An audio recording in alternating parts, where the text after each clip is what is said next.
A girl named Abigail, a ballet dancer, is introduced at the start of the movie. Little does she know, there are criminals hiding in her house. Suddenly, they surprise her with an attack, using sedatives to make her unconscious. They quickly kidnap her and take her to a secluded mansion. There, they meet their leader, Lambert, who instructs them not to share any personal information with each other or with Abigail. Lambert explains that their job will last for 24 hours, and the difficult part is already done, and now they just have to watch over her. Joey asks about Abigail's identity, and Lambert reveals that she is the daughter of a wealthy man who is about to lose $50 million. So in order to make sure they can't be traced, he says he's going to take away their phones. The members of the group are Joey, who used to be in the army, Frank, who used to be a detective, Peter, who is not very smart and used to work for the Canadian Mafia, Dean, who drives but has problems with empathy, Sammy, who is a hacker, and Rickles, who used to be a Marine sniper. These names are just made-up aliases based on the Rat Pack, and the members can't share their real names or any personal info to keep Abigail safe. Every person will get a $7 million check in one day. Joey goes to see Abigail. She asks her to take off her blindfold because it feels too tight. Joey puts on her mask to stay safe and does what she was asked to do. Joey sees that Abigail's wrists hurt. Then she moves her hands from behind her back to the front and puts the handcuffs back on, so she feels more comfortable. Joey tells Abigail that they won't let her go until her dad gives them money. Abigail was worried and asked if they were going to hurt her. Joey assured that if she behaves and her father provides the money, then she will be fine.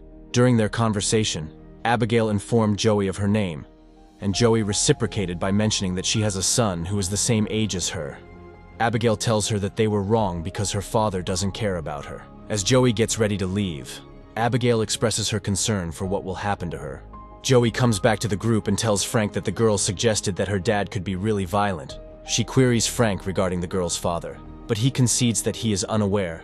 Frank was asked if he knows who the girl's father is, but he replied that he has no information about it. Later, Frank goes to Abigail's room and is surprised to see that she is not wearing a blindfold. He is worried that she saw his face, so he talks to her about it.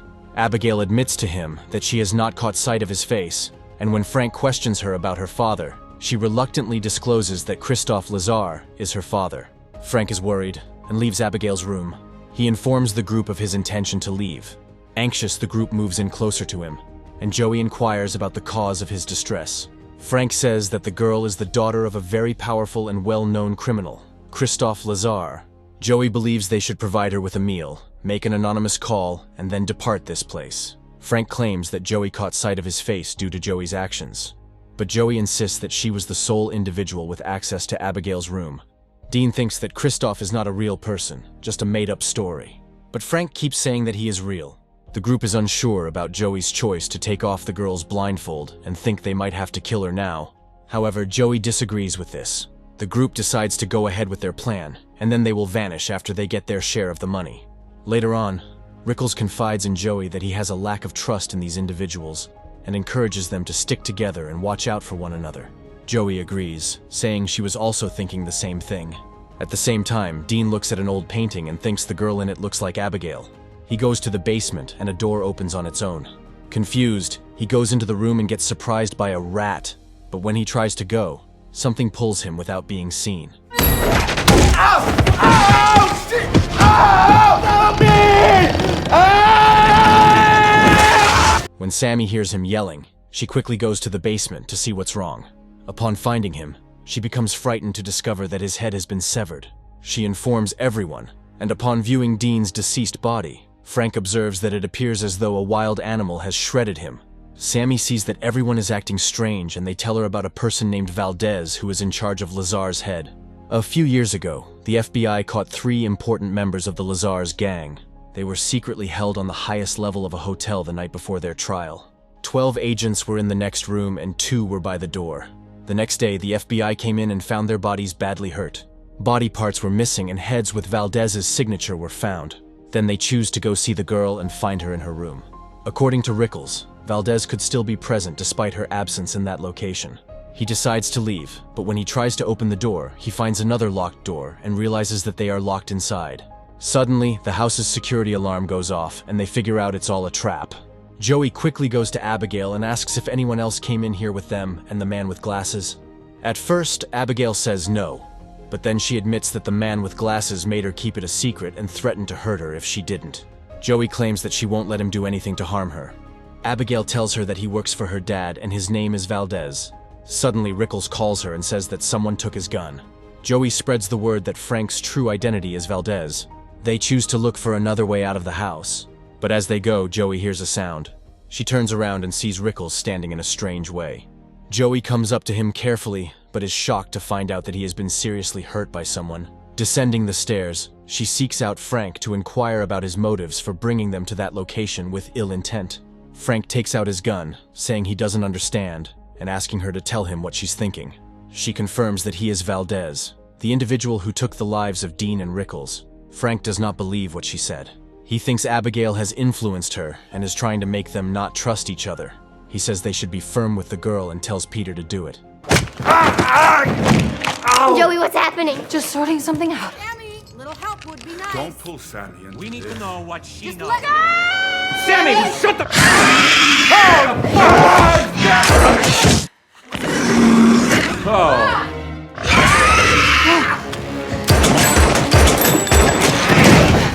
A ballerina vampire. Someone has been messing with us ever since we got here, right? Worried, Joey says they need to find a different way to escape. But Frank says he already looked at all the other doors, and they have strong locks and thick shutters. Frank thinks they should get ready to kill Abigail, but Joey doesn't agree. They said that it would be really bad if they killed her because then they wouldn't have any leverage. She thinks they should give Abigail to Lazar so they don't hurt them, but Frank doesn't want to do it. Frank goes to talk to Abigail, but is surprised to see her dancing with Dean's body. After some time, Abigail sees them and lets go of Dean's body. Sammy sprints towards Abigail, only to have Abigail unexpectedly pounce on her. Frank and Peter try to help, but she pushes them away, and they see that even stakes and crosses don't work on her. She hurts them, and they run away from that place. Joey suggested using the tranquilizer Lambert had provided to pacify her. She suggests breaking up with anyone who finds Abigail first and letting her know so she can come with the syringe. After some time, Sammy is surprised by bats, making her fall into a pool. To her shock, she sees that it's full of bodies. At the same time, Abigail goes to Peter, who gets really scared and tells the others about the vampire behind him. Vampire on my ass!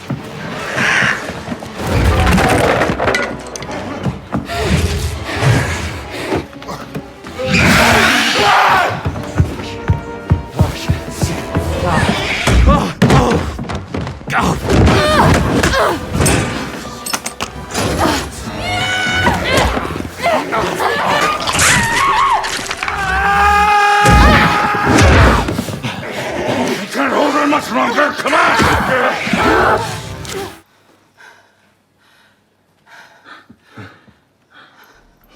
After Abigail wakes up, she discovers that she is trapped in an elevator. Joey says that if she tells them how to escape, they will set her free. Abigail says she planned everything, and Lambert is her worker. Then she tells everyone that Sammy's real name is Jessica. She acknowledges that she initially funded her career by accessing her affluent parents' bank account. This caused people to put their money in other countries and eventually focus on larger targets, especially one in particular. After that, she reveals that Peter goes by the name Terrence and is employed as the enforcer for the Montreal Broussard family. She teases him, asking if he gets tired of hurting people for money and puts up with his co-workers making fun of him for not being smart. She says he stole from his team and makes fun of him for being weak and unfaithful. In addition, she refers to him as a drunk and wonders about the duration of time he can continue to use the stolen money. She then tells them that Frank used to be a detective named Adam Barrett. He pretended to be someone else and worked for their branch in New York. Abigail wanted to know his feelings when he took into custody the 3 lieutenants he had grown fond of. She also admitted that she was the one who hurt them because of him. She then tells everyone that Joey is actually Ana Lucia Cruz. She used to be an army medic but was kicked out for using morphine that belonged to the army. She tried to look after her son, but then left him with his mean father before she started working as a secret doctor for some sketchy people. One day, she made a mistake at work, and instead of removing a bullet, she accidentally tore a blood vessel, and someone important to her father's business died from bleeding. Abigail thinks that Joey and Detective Barrett are similar because both of them didn't go back to see their kids. Joey questions Abigail about the number of people she thinks she'll have to hurt in order for her father to love her again. Frank wonders the cause of this. If she wanted revenge, she could have killed them instead of bringing them here. Abigail expressed that she takes pleasure in playing with her food and considers it on par with any other meat she has brought before. simply a way to pass the time. Joey asks Abigail, who is in the cage, to let her out, but Abigail says that if they do, she won't hurt two of them. Frank wants to kill her, but Abigail says that if anyone helps her escape, they will be spared. Peter tries to open the door to stay safe, but Joey shoots him. She claims she almost didn't spot him and then requested his gun in order to assist him. Frank is in charge of watching her, and Abigail wants him to open the door. Frank said he will think about it if she tells him how to leave. Abigail agrees, but says he has to let her out right after she helps him. Frank said okay, and Abigail told him about a secret door in the library. She told him to push the bookshelf on the right wall using the book called "And Then There Were None." Upon learning the information, Frank decides to cancel the deal and refuses to open the cage door. But Abigail easily breaks the gate and starts moving towards Frank in a threatening way. The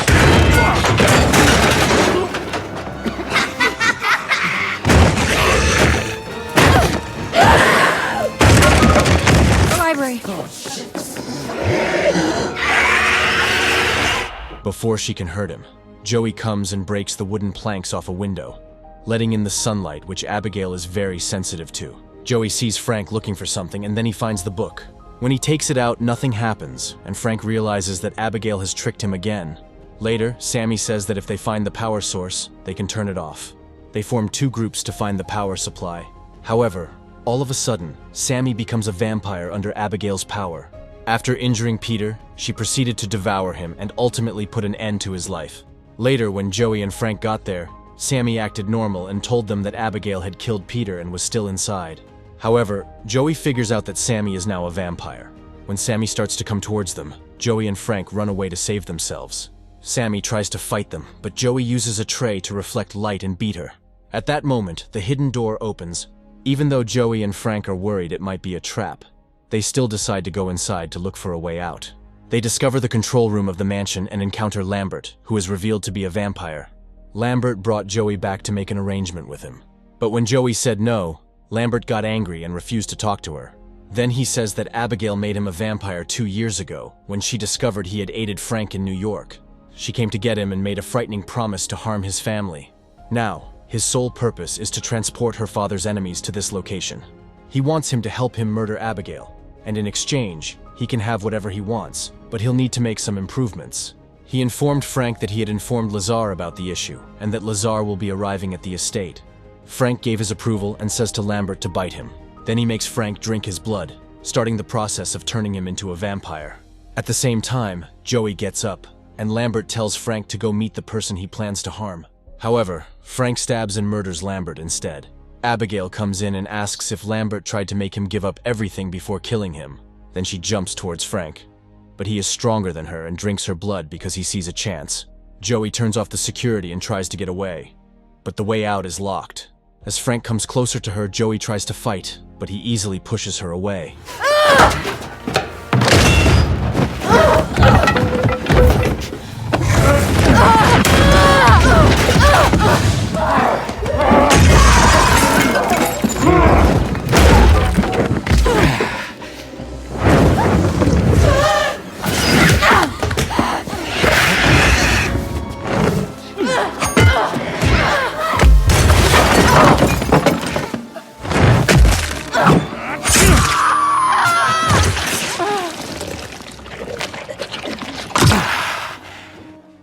Frank says kill the girl.